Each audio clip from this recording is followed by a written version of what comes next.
성경이 증언하는 예수님의 부활 사건들을 우리는 성경에 보면 많은 내용들이 있습니다. 이걸 정리해서 한 세 가지를 찾아보면서 그 의미를 우리가 한번 깊이 새겨볼 그런 말씀으로 한번 이어가 보겠습니다. 첫째는 예수님의 부활이라는 것은 결국은 그분이 죽은 시신을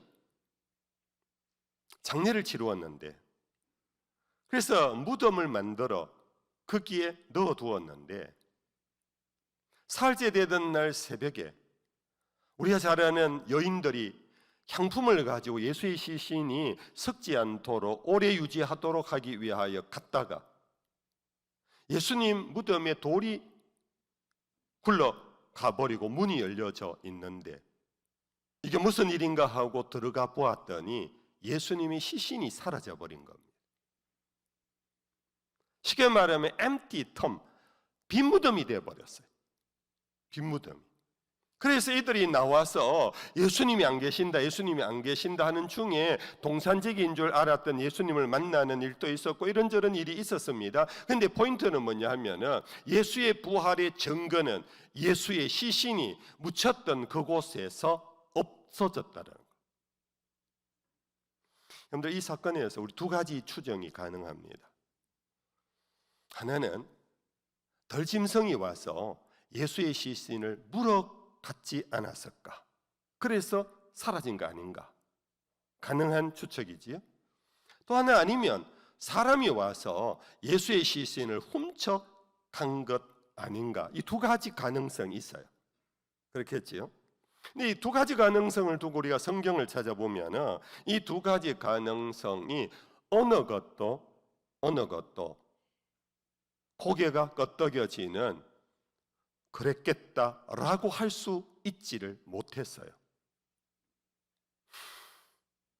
무슨 말씀이냐 하면은 예수님이 묻혔던 무덤은요, 여러분들 아마 교회 오래 다니신 분들은 아실 것입니다. 그것은 아리마대 요셉이라는 분이 장래 자기가 죽고 난 다음 묻힐 무덤을 준비해 두었는데 새 무덤입니다. 그런데 이 아리마대 요셉이라는 분은 공회원이라고 성경에 소개되고 있어요. 이것은 우리로 치면 국회의원이에요. 그러니까 세력도 있고 부자예요. 그러니까 자기가 죽고 장래 죽을 것을 예비할 수 있었던 그런 힘이 있었던 사람이에요. 그런데 이 사람이 하나님을 경외하는 자라 예수의 소문을 전해 듣고는 예수의 죽음은 어찌할 수 없었지만 그분의 시신만이라도 내가 장례를 치루어야 되겠다 하고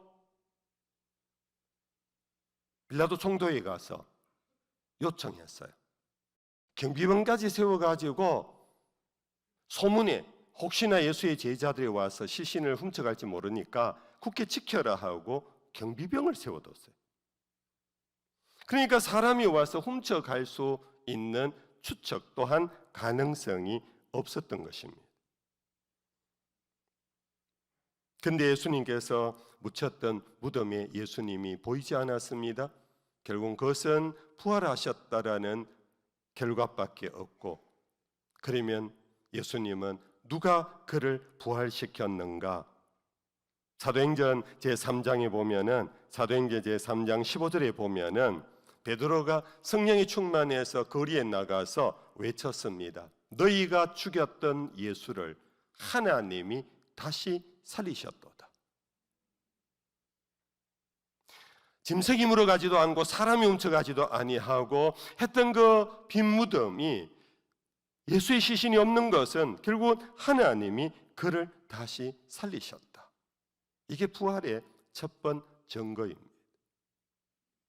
우리가 부르는 찬송가 160장에 보면 이런 가사가 나옵니다.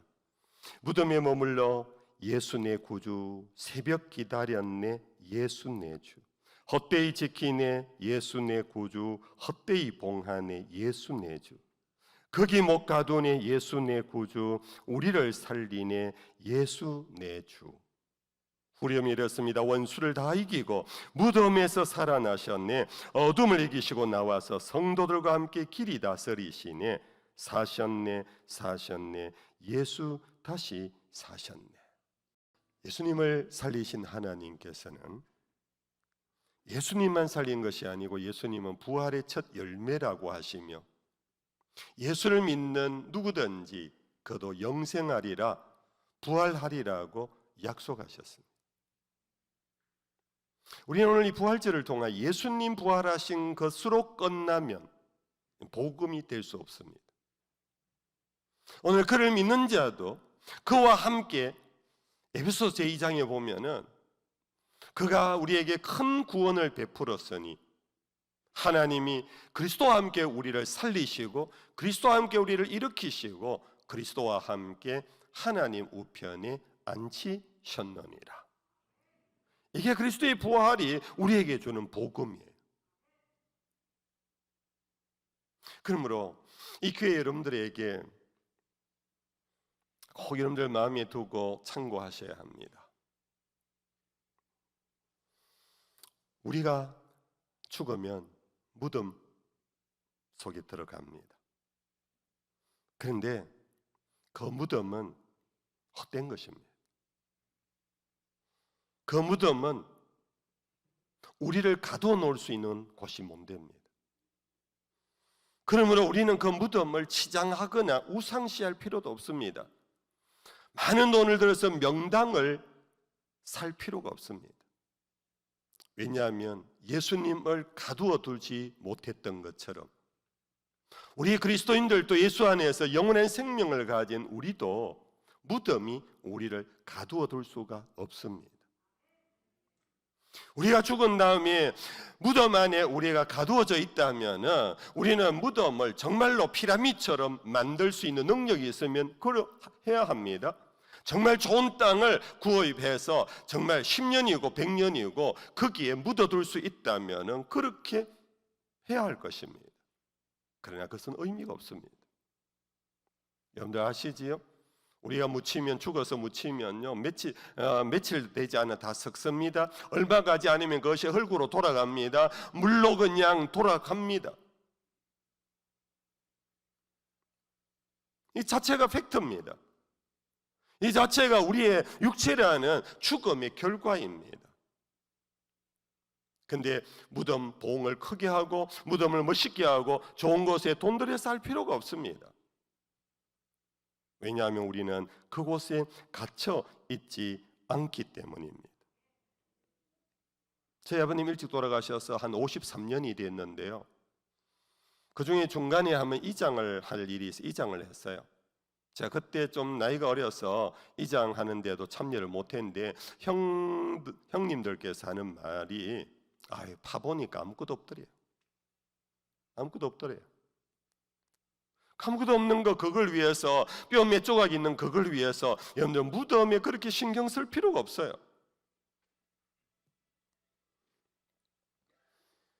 저는 그냥 제가 그래도 담임 목사로 있다가 은퇴를 하면 나중에 언젠가 죽으면 교회에서 장례를 치러주겠지요. 근데 유언까지는 아니라도 참고해 주십시오. 저를 장례 치를 분들은 지금 장로님이 아니고요. 여기 20대 30대 분들. 왜냐하면 제가 100살까지 산다면.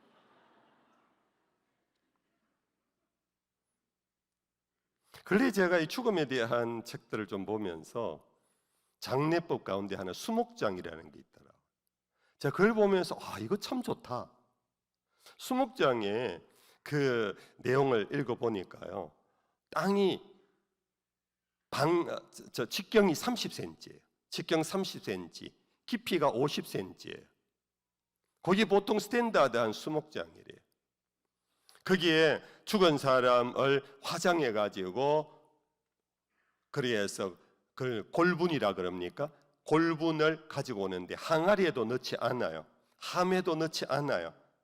그거 가지고 와가지고 고운 모래에 섞어서 그리고는 위에 한지를 덮고 그 위에 평토장을 하는데 그냥 잔디를 하나 딱 얹고 비석도 세우지 않는데요. 그냥 십자가, 교인들 십자가 하나에서 거기에 이름, 이 사람의 누구냐 이름 하나 적고는 그렇게 하는 게 수목장이에요. 그게 가장 자연으로 빨리 돌아간답니다. 여러분들 죽으면 자연으로 빨리 돌려보내는 게 오히려 좋지 않겠어요? 거기에서 뭐 오랫동안 있으면 뭐 합니까? 빨리 자연으로 돌아보내야 돼요. 거기에 뭐 그렇게 두꺼운 관을 할 필요도 없고요, 뭐 그렇게 큰 좋은 항아리 할 필요 없어요. 빨리 흙으로 돌려보내야 돼요. 왜 그렇습니까? 우리는 죽으면 그곳에 갇혀 있지 않아요. 우리는 빈 무덤이 될 것이에요. 왜 그렇습니까? 예수님께서 부활하셔서 무덤이 비어져 있었던 것처럼 우리의 육체는 흙으로 돌아가는 시간이 걸릴 뿐 의미 없어요. 우리는 이미 아버지 집으로 귀가했음을 믿는다면요. 믿으시나요? 기독교 전통은 무덤을 교회 뜰 안에 만들었어요. 유럽이나 미국에 가도 교회 뜰 안이나 혹은 교회 옆에 세미터리라 그래서 교회 묘지를 이렇게 조성해 놨어요. 아유, 목사님, 교회 옆에 교회 뜰 안에 그러면 무덤을 굉장히 중요시한 거 아닙니까? 무덤 자체를 중요시한 게 아니에요. 교인들이 늘 매주 예배드리러 오면서 우리의 인생은 나그네라는 것을 돌아보도록 하는, 죽음을 기억하도록 하는, 죽은 자를 그냥 기억하는 곳이 세미터리예요. 그 시신을 보존하는 곳이 아니에요. 그 시신을 보관하는 곳이 아니에요. 아무개가 언제 돌아가셨다, 그분은 어떤 분이다 하는 것을 기억하면서 오늘 내 삶의 교훈을 삼고 돌아보는 것, 그것이 바로 우리 기독교의 장래의 가치예요.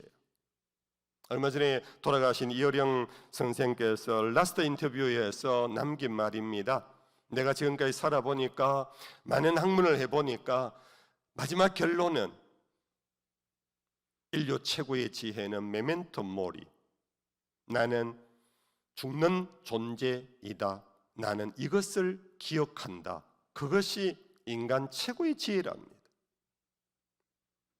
오늘 우리는 죽을 것을 모르는 사람이 없지만은 이 순간은 내가 죽을 것을 생각 없이 삽니다. 그래서 우리는 싸웁니다. 그래서 우리는 쟁취합니다. 그래서 우리는 전쟁까지 합니다. 메멘토 모리는 로마 제국시대 때의 일입니다. 개선 장군이 성전에서 로마의 개선문에 들어설 때 제일 뒤에 있는 병사들이 나팔을 불면서 외치는 것이 메멘토 모리래요. 장군이여, 당신 죽을 것을 기억하십시오.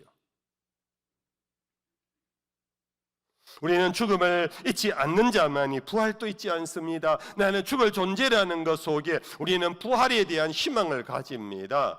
여러분들, 죽음이 없는 사람은 부활도 없습니다. 그런 의미에서 역설적으로 여러분들, 예수님은 결국 죽음을 통해서 부활의 놀라운 권능, 그것은 빈 무덤으로 우리에게 보여주신 것입니다.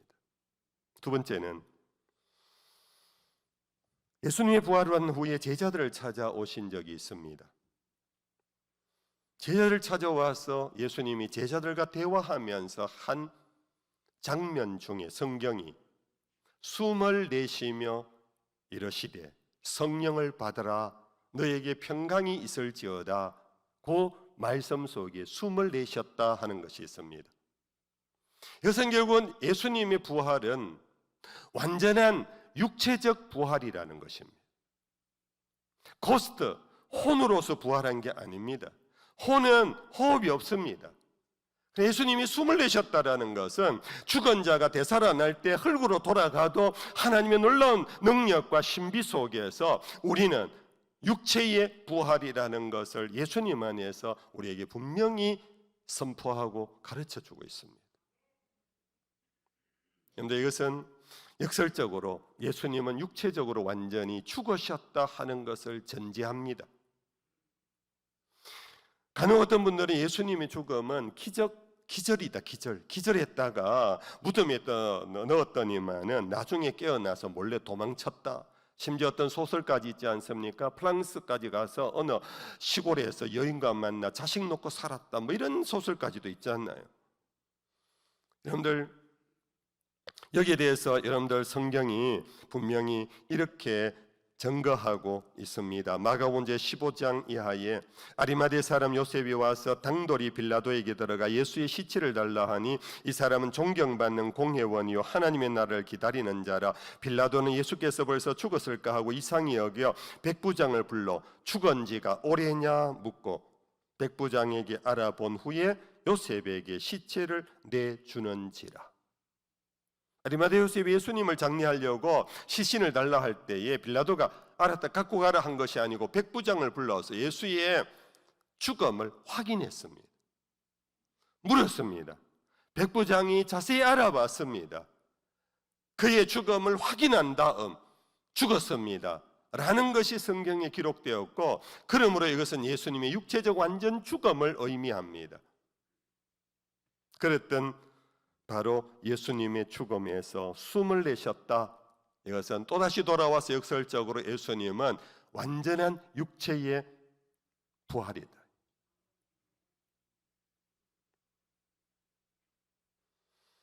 여러분들, 숨이 멈추면요 제일 먼저 못하는 게 뭐냐 하면은 대화가 끊어져요. 제가 팁으로 드리는 말씀인데요, 여러분들 살면서 부부지간에, 형제지간에, 이웃지간에, 성도지간에 참 대화가 안 되는 사람 있잖아요. 대화가 참 뭔가 생각이 다르고 사고방식이 다르고 뭔가 달라서 숨이 막힌다. 저 친구하고 얘기하면 저 사람 보면 막 답답해서 말이 안 나온다, 그런 사람 있잖아요. 제가 팁으로 드리는 얘기입니다. 여러분들, 그러나 길이 있습니다.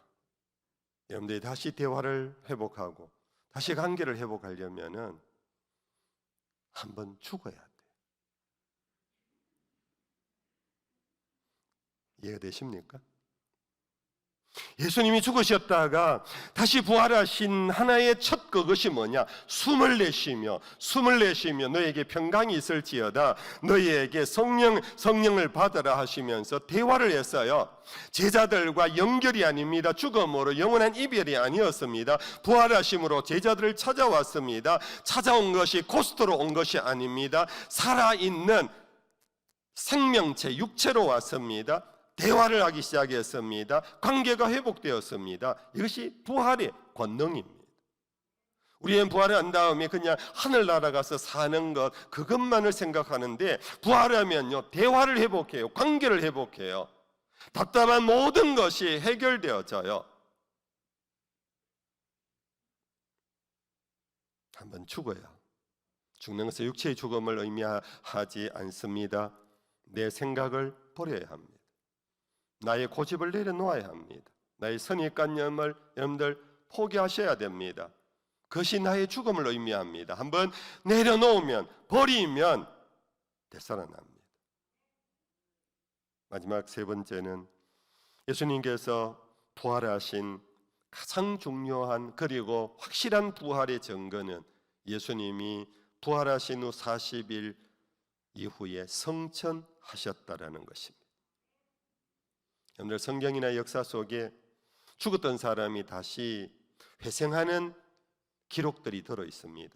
성경에는 대표적으로 나사라가 다시 살아나왔습니다. 오늘 마태복음 27장에 보면 예수님께서 다 이루었다 하시고 숨을 거두시는 그때에 성경의 기록에 지진이 나고 천둥이 치는 기록이 있습니다. 그때 무덤이 열리는, 무덤에 갇힌 자들이 일어나서 예루살렘 성으로 들어가는 기록이 나와요. 그러나 그들은 되살아났으나 다시 죽습니다. 그것은 부활이 아닙니다. 어찌어찌해서 우리가 알 수 없는 이유 때문에 그들은 잠시 회생했을 뿐입니다. 예수님의 부활은 회생이 아닙니다. 예수님은 다시 되살아났다가 다시 죽지 않으셨습니다. 이것이 뭐냐? 하늘로 승천하신 사건입니다. 하늘로 승천하셨다는 것은 영원히 사셨다라는 겁니다. 우리의 부활도 마찬가지입니다. 우리가 부활하는 그날 영원히 살 것입니다. 이것이 영생의 복음입니다. 오늘 간혹 죽은 사람이 냉동실에 들어갔다가 다시 나왔다 뭐 등등 그런 얘기들이 들어있잖아요. 그 사람들 다 죽었어요. 그거는 부활이 아니에요. 우리는 그런 것을 쫓아서 신기하다 그럴 필요가 없습니다. 다시 죽을 거는 우리의 본이 되지 못합니다. 부활의 첫 열매는 예수 그리스도 한 분뿐이십니다. 그분의 부활은 참된 부활입니다.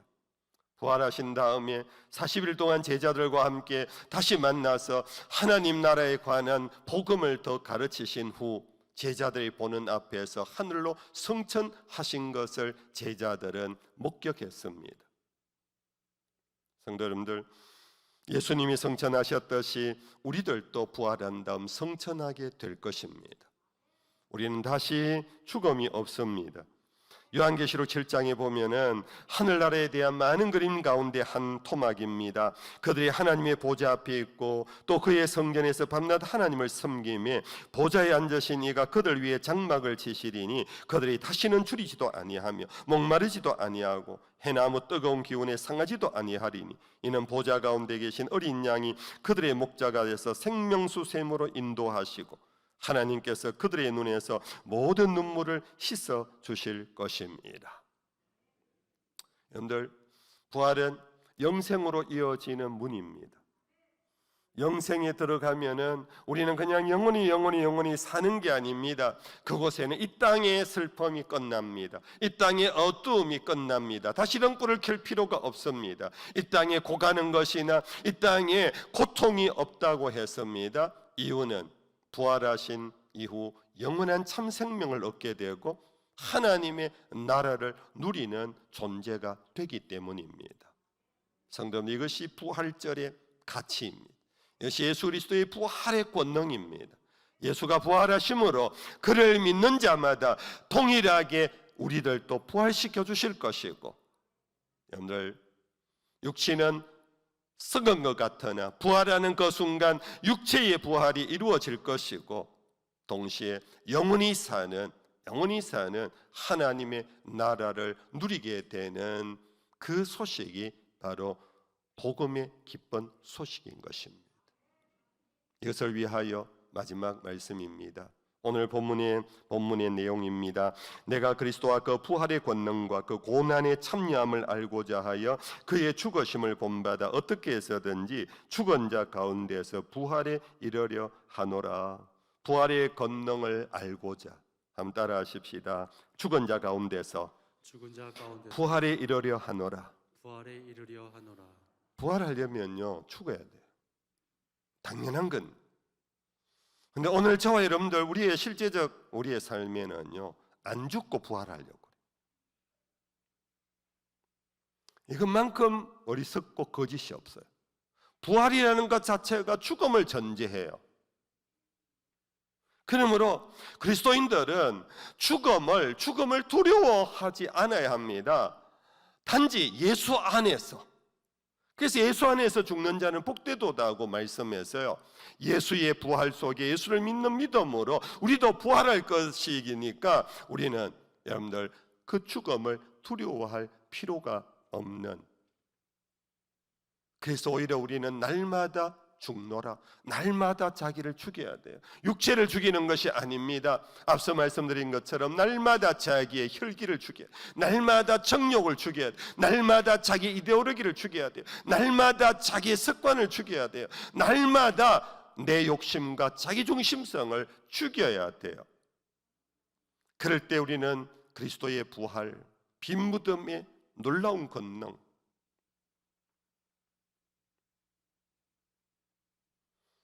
우리가 부르는 찬송 속에 요즘 충만이라는 찬양을 여러분들 은혜 중에 우리는 많이 부릅니다.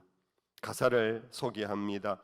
무명이어도 공하지 않은 것은 예수 안에 난 만족합니다.